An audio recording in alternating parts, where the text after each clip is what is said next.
Hi, this is Charting Man Dan of TheChartGuys.com, home of technical analysis education. Click the link for a free week trial, no credit card required, and gain access to our multiple live broadcasts daily, community chat room, educational videos, nightly watch lists, and more. Invest in your education and future and join the community today. Hello everyone, looking at SPY on the daily weekly time frame. So we were looking for a break of 214.69 to indicate the bulls had strength. And we got that today in a big way with a nice big gap up. The bull volume stood out on Friday, as did the close at the high of the day, and we got that continuation over the weekend into the morning, and we're on the verge of a bullish MACD cross. That being said, it is an indecision candlestick here on the daily time frame, with the upper and lower wick roughly the same size, 50-day moving average resistance, middle Bollinger Band holding as support. If we continue to see weakness, the gap will fill at 214.08, but the hourly chart does favor the bulls currently, and we'll look at that here in just a moment. So, like I said, indecision here, a little dump, 15-cent dump at the end of the day, and that gap fill to be aware of.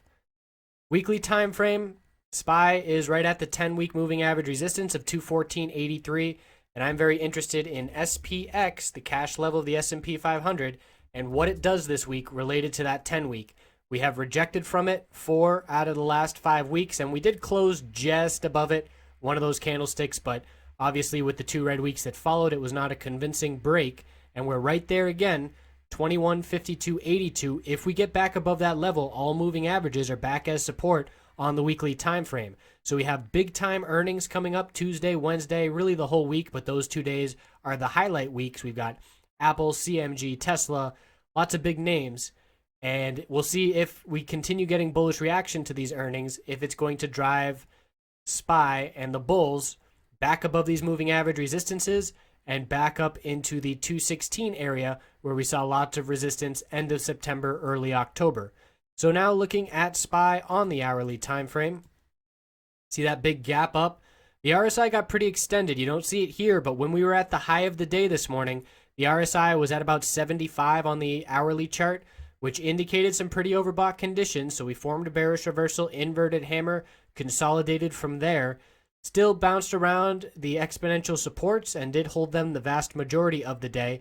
And we have this 20-period hourly support catching up as well. That's going to be a factor tomorrow. If we lose this 20-period support, we will look to fill that gap at 214.08. As we can see, the next support on the hourly is down in that low 214 region.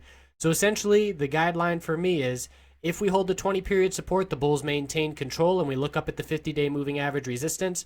If we lose this 20-period hourly support, going to be looking down to fill the gap at 214.08.